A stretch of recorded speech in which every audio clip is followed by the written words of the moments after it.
Hello guys and girls, in this video we will go over step-by-step guide of building an AI agent.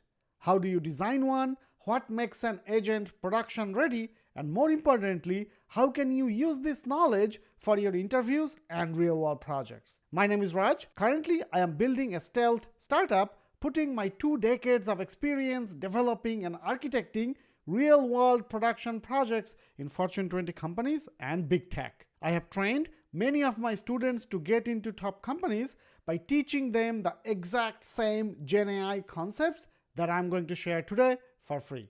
All right, let's get started. So let's start by understanding what is the main value proposition of the agent and how is it different than the workflow. An AI agent can automatically determine the steps to be done without any if-else logic or human intervention. So if you are doing a workflow, such as using Amazon Step Functions, you, the user, needs to define it. Like if the task is this, then call this AWS service to do this. If the task is that, send that error. With AI agent, you don't need to do any of it. You just give it the task and it can come up with the subtasks, do the actions and give you the result. All right, so now that we understand the value proposition of the agent, let's take a look at the building blocks. The core of the agent is of course the large language model or LLM itself. This LLM is capable of chain of thought. So this LLM can take a task and can break it into multiple subtasks. It can also determine the actions for those subtasks, and it also has a feedback loop and correction capabilities. So let's say at this point, you just have the large language model and you ask the large language model, plan me a trip to New York City this week based on the weather. Now remember, large language model has been trained on large amount of data in the past. But large language model, it has chain of thought. So it will say, okay, the user asked me this, how can I help him? It will look at the weather around this time from last year. Technically speaking, large language model doesn't know what date and time it is, but when you ask something to the large language model, the system injects the date and time, that's how it knows it. So large language model can look at the weather around this time and say, hey, based on year 2025, the weather this week was warm 60 degrees. I recommend biking with a light jacket in Central Park. But this year weather is different. You will say, what? It's supposed to snow 15 inches. I cannot go bike. So now we understand just having a large language model is not enough. So you need something more. You need to have access to different tools. So think of tools, a way to get different information, mostly real-time / current. For example, there could be a tool to get weather information. There could be another tool to get hotel price based on the location. There could be another tool which can calculate a certain percentage on top of the hotel price for the taxes. There could be many different tools. Now this LLM is just a large language model, like an AI model. You ask it, it does the stuff we contained within the LLM model, it gives you the result. It does not have the capability to connect to all these different tools and all that stuff, right? So to do that, you need to have some code. So this code will interact with LLM. You as a user will not send the prompt directly to the large language model. Your prompt will go to this code. Then this code needs to get all the information of all the tools and then it will send it to the large language model. This code doesn't know what tool to call in what order. All that intelligence is in the large language model, but this code needs to connect to all of them. Okay, so how do you connect to different tools? So this is the next building block of the AI agent. So there are different ways to do it. So of course, whenever you think about weather, hotel price, so you go in the website and do it, but you can also do that using API. From the code, you can do this API call and connect to different tools. Now you can also use a standardized method like MCP or Model Context Protocol. It's like all this fancy stuff. You can also code it inside your code. Like let's say the tax is 10% of the room price. In your code, you can put a tool which says whatever the price is, add 10%, like simple calculation. So this code will have access to different tools. Code is unable to tell what tool to call in what order. all it will do is it will pass every available tool information to large language model. So the large language model does not know what each tool does. Like when you are calling an API, the API could be like a cryptic URL. So each tool also has to provide a little bit of description what it does. So with MCP, it will call MCP server for this tool, and it will get a description. This tool, tool 1, determines whether the input it expects is the location, output can be by default is Fahrenheit, you can change it to centigrade, da da da. So same thing for this API call, same thing for the tool that you are coding inside your program. You have to say, so you can write a tool as a function in your code, and on top of it you have to put a decorator like, okay, this tool calculates the hotel tax, it expects the input in decimal, and then it calculates da da da. So this code will get all that information from all the tools it has connected to and pass it to the large language model. And the large language model will determine what order to call the tool, right? So again, large language model cannot invoke the tools. It will send back to the code, okay, so I see you send me these tools, call tool 1 first, then tool 2, then tool 3, all that stuff. And based on that, this code will invoke the tools, get all the information, pass all the information to large language model, and then the large language model will process all that and then send the reply to the person. This is ideal scenario, but in real life, you don't just sit down and do these large things in one go. You are planning a trip which requires talking with your partner or wife, get some decision, all that stuff. So you may say, wife is calling, I'll be back later. Hope I don't have to start from scratch, right? So whatever information or whatever task we are doing. So this is the next big component of AI agent. The agents need to have access to some sort of storage which can save whatever things you are doing. So this is a little bit more nuanced than regular storage. So with your AI agent, you can have a short-term memory, as in the memory is being used when the chat is ongoing for that session. Like you sit down, you put all that information, whatever you are sending to this code LLM is doing, it will all be saved in the short-term memory. Typically, this memory is faster and ephemeral.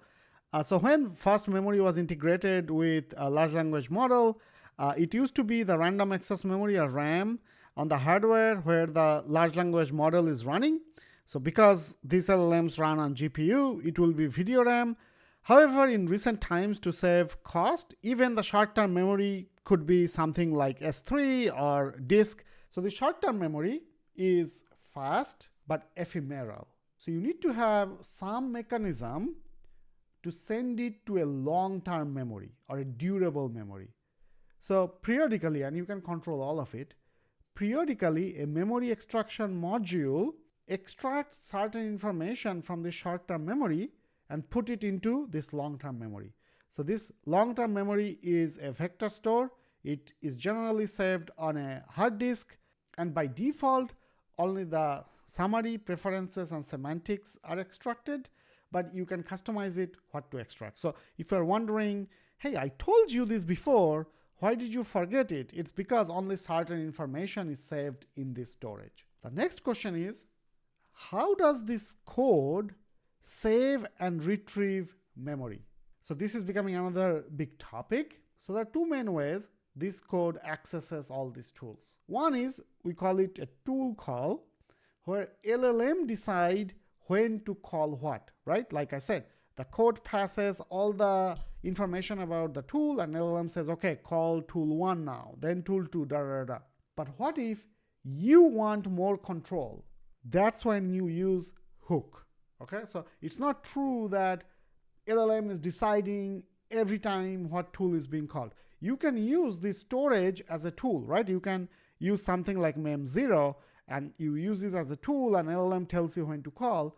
But if you want a little bit more control, then you use a hook and you could say, hey, I want to retrieve information from long-term memory every time a session is starting. And then after every 4 message, like back and forth with the LLM, save it in the short-term memory. You can change it too. You can do every message, every other message, whatever you want, right? So you are controlling when the information should be saved or when a tool can be called. So if I go back to this tool ecosystem that I was showing, you can even call this tool with a hook. You could say, call this tool after 4 messages, or call this tool if it is a leap year, whatever you want, okay? So this is the building blocks of the agent.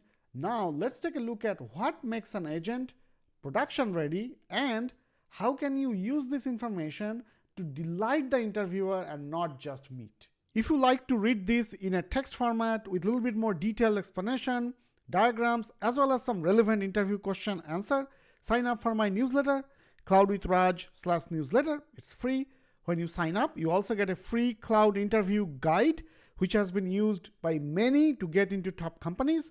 As part of this interview guide, I go over around 100 different cloud interview questions with their good answer, bad answer, delightful answer, so that you can crack your next interview. Okay, back to the video. You impress with specifics and not vagueness. What do I mean? When you are talking to interviewers and recruiter, knowing the general concept is good, but if you can put names to it, it makes you different. So knowing implementation is a big delight factor. You need to know which building block that I showed can be implemented using what tool. So if I go back to the agent, large language model, let's say for AWS, you can use Amazon Bedrock. How about the code? You can use many open source framework. AWS has an open source framework called Strands Agent. It's a Python program. I have a separate video comparing Strands Agent versus Bedrock agents, etc. I'll give the link up top. Feel free to take a look. How do you call the tools? So if you go the MCP route, you can use Amazon Agent Core Gateway, which can expose any APIs as MCP. That's an easy way to implement this. Again, and also most of the times people just run the agents in a Jupyter notebook or in their local laptop. If you tell that to the recruiter, that's not impressive. How do you implement this? You implement this using Amazon Bedrock Agent Core, which can run your code as well as manage the memory. You don't need to worry about these memory extraction modules, managing your own vector database, all that stuff. Agent Core can do that for you. When you are in talks with the recruiter or in the interview, when they ask you about agent, you talk about those building blocks. And then if you can even say, hey, Mr. Interviewer, I actually have implemented some real world agent using Amazon Bedrock, Agent Core, Strands, you are separating yourself from the pack. Moving forward, what is the next step? Next step is additional factors that real projects face. So when I was working at AWS as a principal solutions architect, I was interacting with many customers and implementing design on GenAI, and these are the factors that come up all the time. And this is the part that you need to understand. These factors are common as non-GenAI projects, and this is where you can use your existing experience. So let me give you an example. What is a factor that is always there for production projects? Security, right? So just building this agent is not enough. You need to implement security. So whenever I ask a student, okay, talk to me about security of an agent, you know, we all have FOMO on GenAI. They say, hey, I'm gonna implement Bedrock LLM guardrails. So if you are sending something harmful to the large language model, it can catch it. If the large language model is trying to send something bad, it will catch it. Another thing could be Agent Core policy, which is new. This is on the agent layer. It stops agents from doing something bad. Like if this code is trying to call a tool with deleting a database or transfer money from a bank account, you can stop that using the policy. Okay, and this is the crazy part. This is not the most important part of securing an AI agent. How many times you are sending bad prompts to the LLM, and even if LLM sends something, it's bad, but it's not devastating. So this is where you think about all the existing security vulnerability. For example, this code, is it allowed to call these tools? So you will implement authentication and authorization using Cognito, and you can implement that with Agent Core. What are the other big security things that you are always thinking for regular projects. Scanning the code, right? So if you are running your code from a container, you can use ECR scan to scan this code. What else? Encryption at rest, encryption at transit. So all the information that you are storing in this memory should be encrypted, and you can implement it using Amazon Key Management System or KMS. What is the other thing? IAM, right?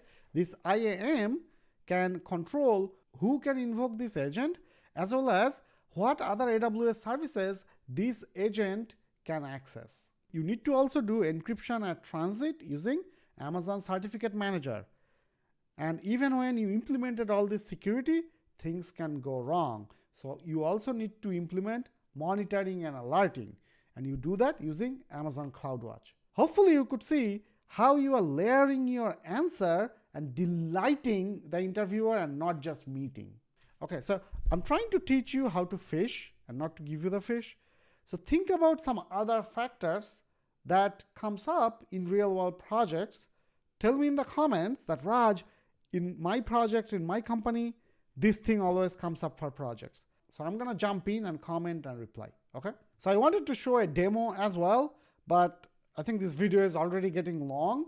So how about you let me know if you like this video and if you want to see a demo of this, and I can do a demo in the next video.